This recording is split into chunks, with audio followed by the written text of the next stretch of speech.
Nous sommes dimanche 23 octobre 2016. Mesdames et messieurs, merci de regarder Africa Today les télévisions et bienvenue dans cette rétrospective de la semaine.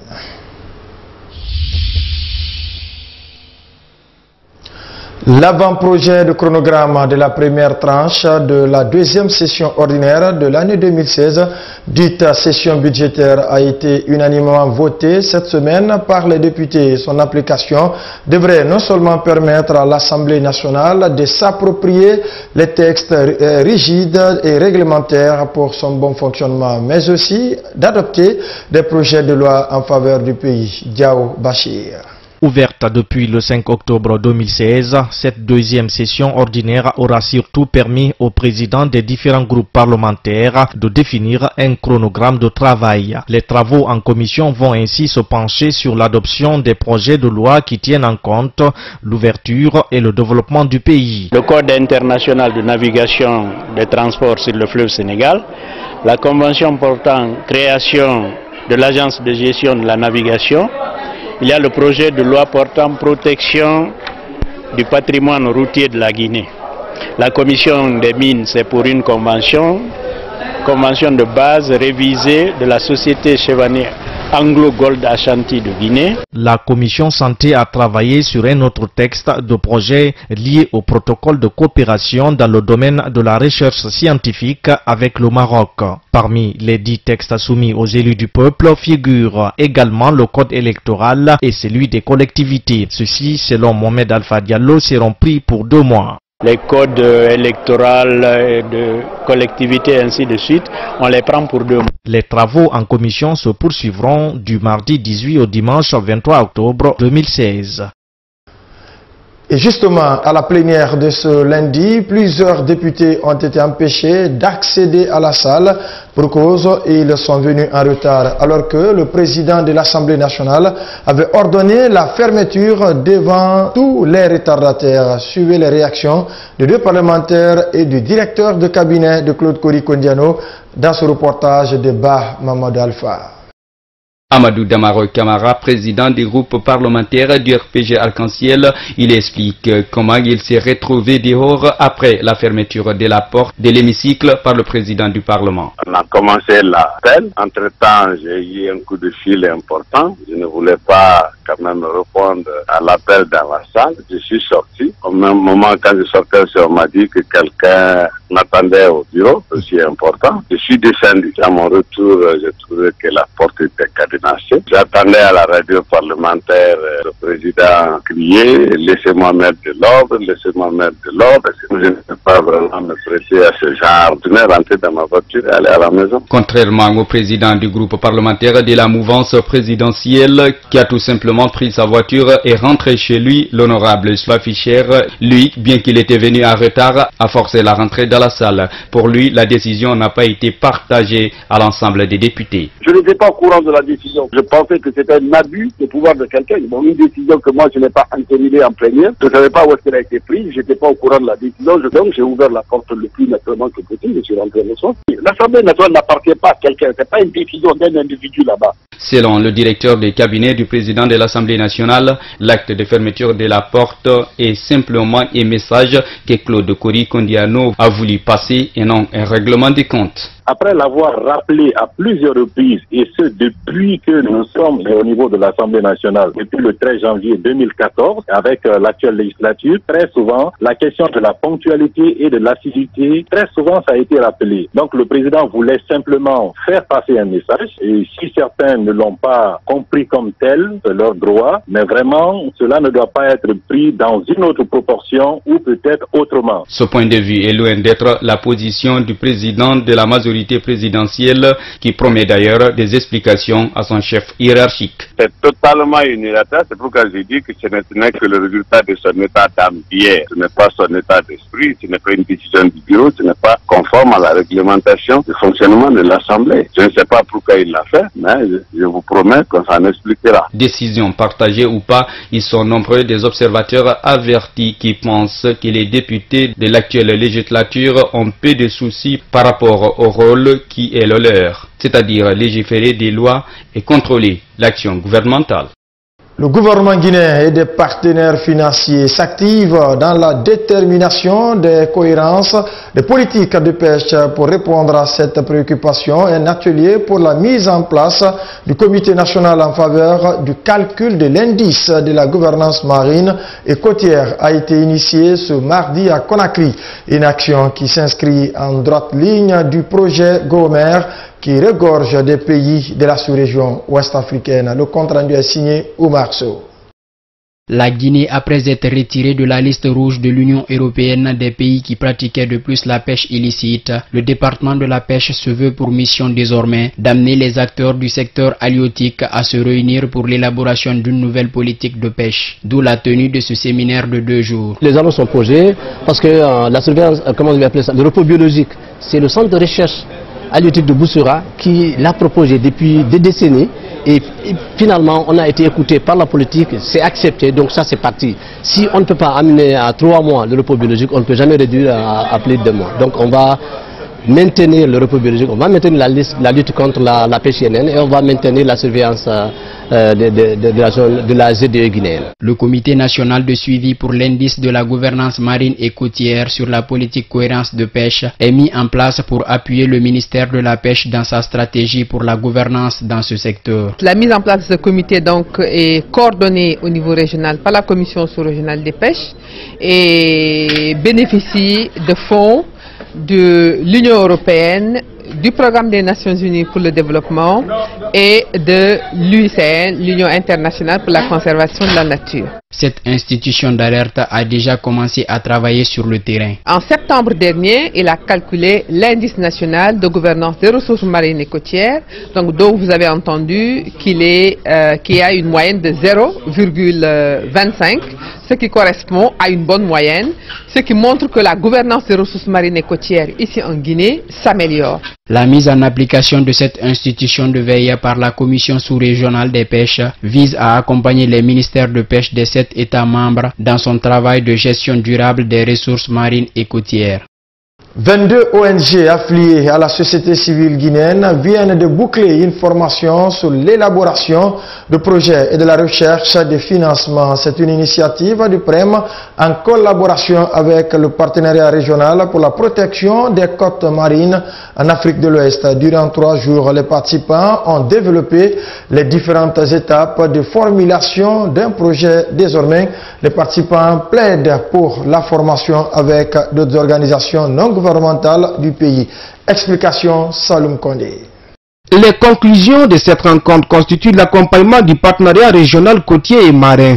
Ce programme couvre 7 pays de l'Afrique occidentale et depuis 2004, le PRCM est opérationnel en Guinée. La structure apporte des expertises aux initiatives qui tendent à la conservation des ressources côtières et marines. Nous, en fait, à la base, on demande aux organisations de la place de nous donner en fait leurs besoins en formation, et c'est dans ce cadre la représentante du PREM, Mama Adama, qui est d'ailleurs la vice-présidente du collège société civile du PRCM, qui a contacté un peu les organisations civiles de la place, et c'est eux qui ont émis le besoin de se former en conception, gestion et mobilisation des ressources financières. Cette formation a permis aux participants de capitaliser des préoccupations des communautés à la base. Pour Sekou Mohamed Kamara, représentant du ministre de l'Environnement, les acteurs doivent être capables de transformer ces problèmes en projets à travers la sensibilisation. Vous venez de vous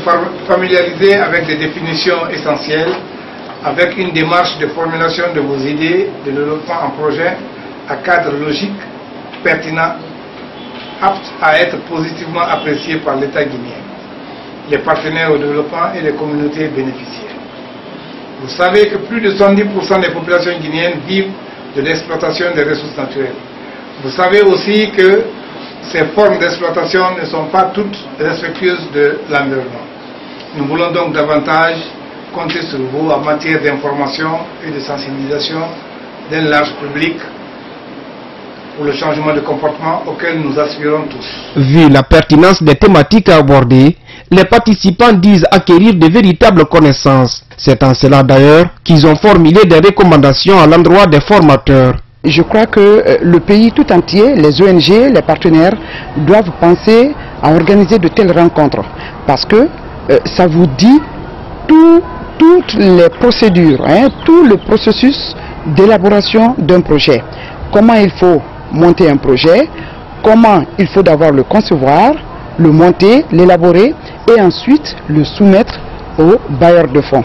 Nous recommandons au PRCM et au PREM de démultiplier une telle initiative. Mais nous recommandons également aux formateurs de sa disponibilité parce qu'il ne suffit pas d'apprendre pendant 3 jours des leçons pareilles. Nous souhaiterons sa disponibilité pour pouvoir pérenniser l'acquis qu'on a pu obtenir dans ces 3 jours. Avant la fin de la cérémonie, les ONG participantes ont reçu des satisfecits et des boîtes à outils pour la continuité de la formation. Un mot de santé dans cette rétrospective de la semaine, la consultation gratuite des enfants souffrant de fente labio-palatine ou bec de lièvre a débuté cette semaine à Conakry. Pour cette première journée, quelques malades ont répondu présents pour se faire consulter. Aïssata Fofana, compte rendu. Amadou Moussa Diallo est un enfant de 7 ans atteint d'une tumeur congénitale au niveau de la lèvre inférieure. Élève en classe de 2e année, il a abandonné l'école à cause des moqueries de ses camarades. Après de multiples démarches pour ses soins, ses parents veulent encore croire à un miracle. On a appris qu'il y a les blancs qui sont venus pour soigner beaucoup de maladies. Maintenant, on est venu envoyer l'enfant pour voir si on peut avoir le médicament. Comme la famille d'Amadou, d'autres parents avisés pour cette consultation ont répondu présents à ce rendez-vous. Sur les 5 patients auscultés, 4 présentent des complications. Le premier cas est relativement plus simple parce que c'est une fente incomplète de la lèvre supérieure. Les autres cas sont plus complexes, notamment le second enfant qui a une malformation, une fente totale associée probablement à d'autres malformations. Des cas qui nécessitent une intervention chirurgicale. C'est pourquoi l'ambassadeur du Royaume Saint-Pierre et Paul d'Italie en Guinée promet d'apporter sa contribution. Nous sommes en train de voir même s'il y a la possibilité au niveau du Royaume, aujourd'hui même je vais essayer de parler avec le roi, voir des cas les plus difficiles, si on peut les envoyer en Europe pour être opérés parce que les conditions auxquelles ils vont opérer en Guinée, ça ne serait pas totalement ça. Cette journée de consultation gratuite en faveur des enfants souffrant de fente labio-palatine est une initiative de l'association EMS Afrique Guinée en collaboration avec l'ONG Life and Life. Dans quelques jours, les opérations chirurgicales vont débuter.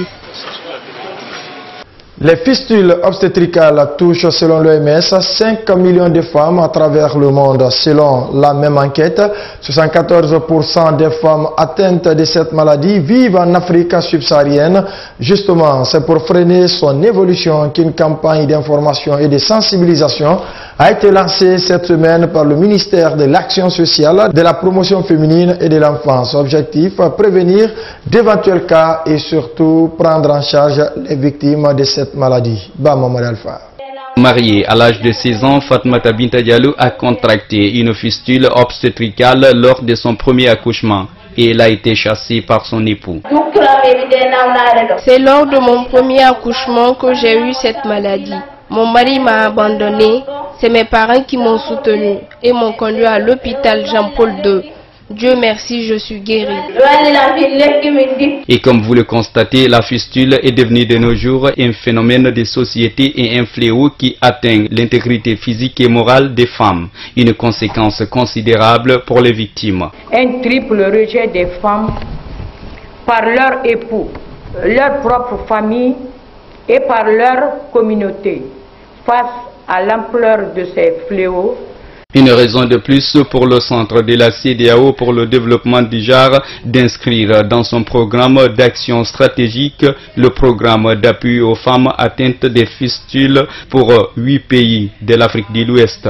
La mise en œuvre de ce programme contribuera à éradiquer cette maladie. Tout de même, la ministre de l'Action sociale, de la promotion féminine et de l'enfance se réjouit des résultats obtenus entre 2008 et 2016 au centre de référence Jean-Paul. Sur les 971 cas de fistule obstétricale diagnostiqués, seulement 620 femmes ont reçu une prise en charge, dont 556 guéris.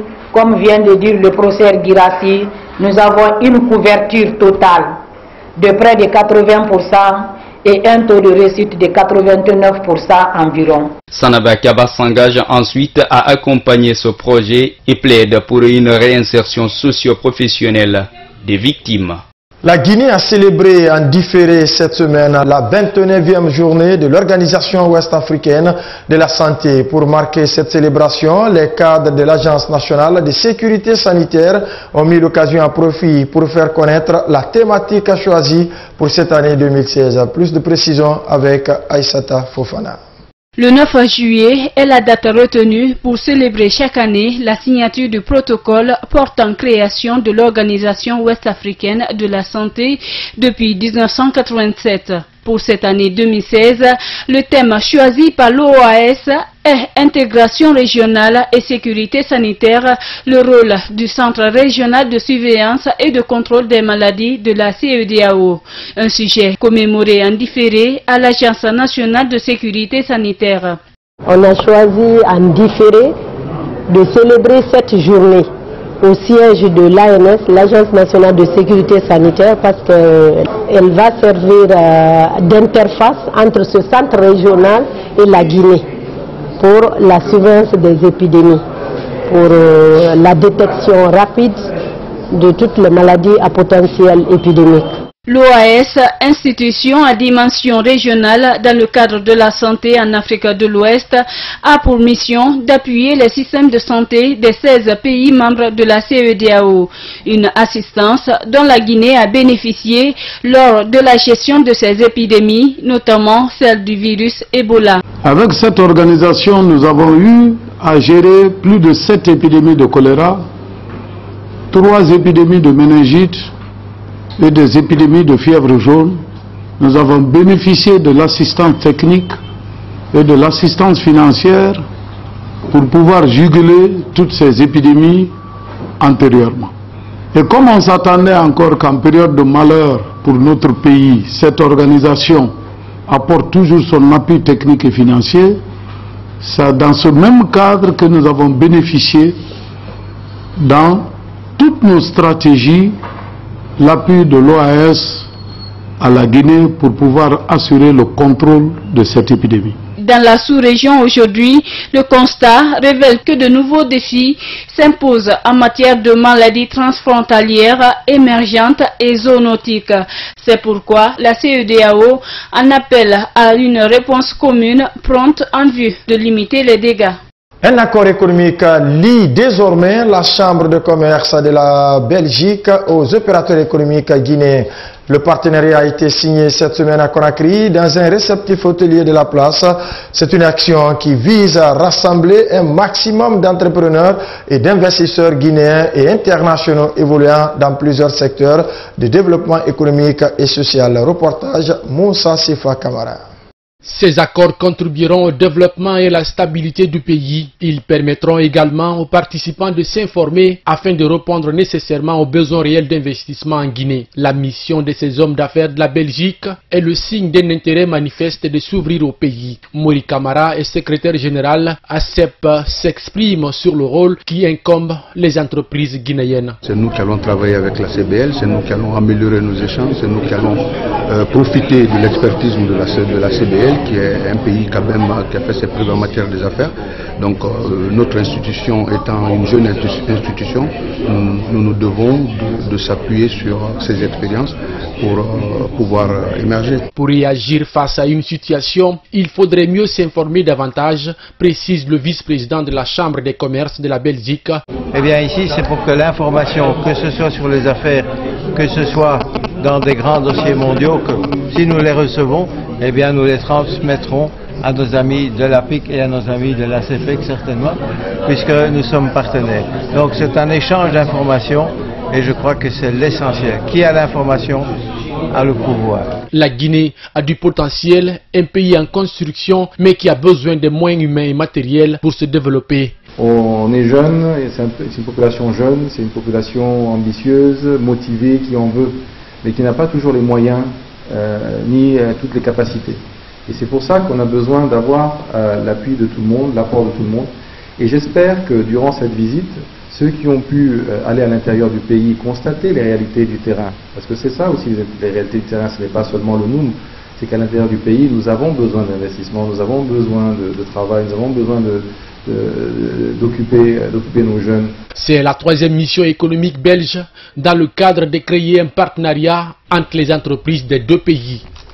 Les institutions d'enseignement supérieur du pays ont rouvert les portes cette semaine sur toute l'étendue du territoire national. À l'université Gamal Abdel Nasser de Conakry, cette rentrée n'a pas connu l'affluence des grands jours. Les quelques rares étudiants qui sont venus, il y en a qui ont fait cours, d'autres ont tout simplement pris leur emploi de temps. À cela s'ajoute le nettoyage de l'enceinte de la cour qui reste inachevé. Le point avec Omar Sow.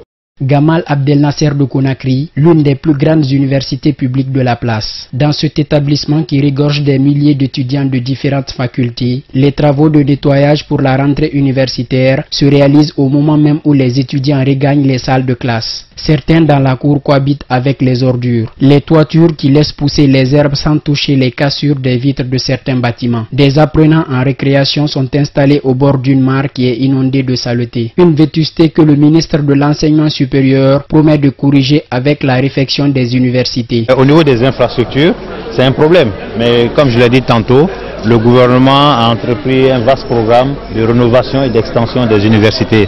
Et nous espérons finaliser le tout, y compris les contrats, à la fin de cette année. Et j'espère qu'on va pouvoir le faire. En ce premier jour de l'année académique 2016-2017, l'atmosphère est morose. Des étudiants qui s'activent devant les salles de classe pour noter l'emploi du temps. D'autres par contre sont déjà installés malgré l'effectif qui ne fait pas le plein. Les enfants, il y a certains qui pensent que la véritable reprise des cours, c'est quelques jours après. Mais depuis qu'on a commencé à donner les cours le matin, la classe se remplit au fur et à mesure. Ils viennent. Il y a certains même qui arrivent, quand ils nous trouvent en train de faire cours, c'est en ce moment ils se déplacent pour aller chercher les cahiers. Des étudiants de la faculté de sciences, eux, ont répondu massivement. La première matière a même été entamée par les apprenants. Malgré l'absence de certains de nos amis, nous sentons vraiment que l'école, les étudiants sont prêts et les professeurs aussi sont engagés pour nous aborder cette année scolaire 2016-2017. Le ministre de l'Enseignement supérieur, en sillonnant des salles de classe, a constaté un taux d'absentéisme élevé. Mais qu'à cela ne tienne, Yerobalde reste convaincu de ce changement dans les prochains jours. Pour une première journée, l'affluence est quand même assez bonne, même si toutes les salles ne sont pas remplies. Mais c'est normal, c'est juste la première journée d'ouverture et c'est sûr que dans les jours à venir, tout le monde sera sur place. À rappeler que cette rentrée universitaire ne concerne que les anciens étudiants. Pour les nouveaux, rendez-vous est pris pour le 26 octobre. Dans l'une des plus grandes institutions d'enseignement supérieur du pays, Général Lansana Conté de Symphonia, étudiants et encadreurs étaient effectivement sur place, même si les salles de classe étaient presque vides, en attendant le remplissage des formalités de la scolarité. C'est un constat de Moussa Sefa Kamara. Pendant que certains apprenants sont préoccupés par les formalités de la scolarité, d'autres étudiants sont déjà en situation de classe. Une preuve éloquente que la reprise de chemin des institutions d'enseignement supérieur dans le pays est bel et bien effective. En file devant les services de scolarité, certains étudiants estiment que les frais de réinscription sont exorbitants. Cette hausse ici du prix de la réinscription dans les universités publiques, c'est pas normal parce que nous pouvons dire que cette hausse du prix ici est vraiment éphémère. C'est pas normal pour nous étudiants. Il fallait faire un rabais ici de 15 000 que nous avons fixé depuis. Le recteur de l'Université Générale Lansana Conté de Symphonia se réjouit de la présence de quelques étudiants dans les salles de classe visitées et explique les avantages de démarrage des cours. Donc il y a des étudiants qui sont engagés, qui veulent, n'est-ce pas, être au pas. Nous avons dit que chaque année, il faut commencer maintenant les cours en octobre pour qu'on puisse finir en fin juin. Chaque année, deux fois, les années passées, on pouvait commencer jusqu'en fin novembre, début décembre, pour finir très tard en fin juillet. Cette année, c'est la particularité. Il faut que les cours commencent en octobre, là, à partir du 17 octobre, pour que d'ici fin juin, qu'on puisse achever les programmes. Sur le bouclage à la période prévue des modules, Dr Mamadi Kourouma est intransigeant. Il n'y aura pas de cours de rattrapage pour quelqu'un. On a fait le communiqué, tout le monde est informé que c'est le 17, le jour de l'ouverture des classes, en même temps le début des cours. Donc celui qui ne vient pas, c'est à ses risques et périls. Les rumeurs qui courent concernant l'annulation des cours d'arabe dans les universités, le secrétaire général du ministère de l'Enseignement supérieur et de la Recherche scientifique fait une mise au point. Ceux qui disent qu'il n'y aura pas arabe, qu'ils se détrompent.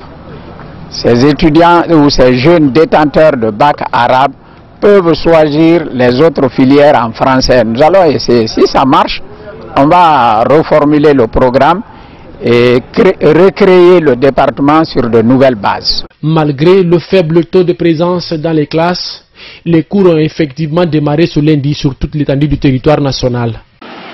La troisième réunion du comité directeur du Conseil international du sport militaire a pris fin cette semaine à Conakry. Durant ces 3 jours de travaux, le comité a réussi à peaufiner le chronogramme des prochaines activités dans le cadre sportif, mais aussi les actions de solidarité. C'est par une cérémonie de décoration que cette réunion a été close à Conakry. Les détails avec Soirée Bouakar.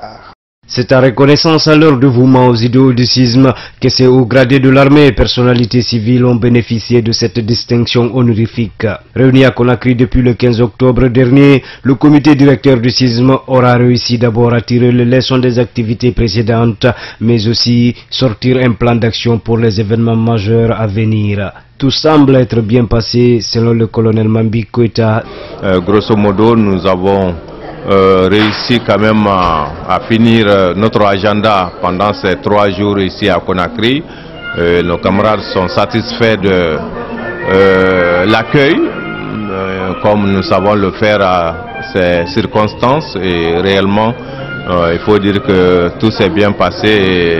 La prochaine réunion du comité aura lieu en Russie le 24 février 2017. Ceci en marge des 3e Jeux mondiaux militaires d'hiver. Au nom des autorités guinéennes, le ministre d'État à la présidence chargé de la défense, Dr Mohamed Diané, promet que la Guinée répondra toujours présente à l'appel du sisme. L'honneur fait à notre pays nous encourage à poursuivre les efforts entrepris en vue de contribuer de manière efficace au développement du sport au sein des forces armées. Et puisque les compétitions sportives créent l'émulation, renforcent et dynamisent les échanges ainsi que l'entente entre les peuples, la Guinée et son armée répondront toujours présents au rendez-vous du séisme dans toutes ses composantes. Pour le reste de la cérémonie, c'est l'orchestre Les Amazones de Guinée qui a tenu l'assistance en haleine.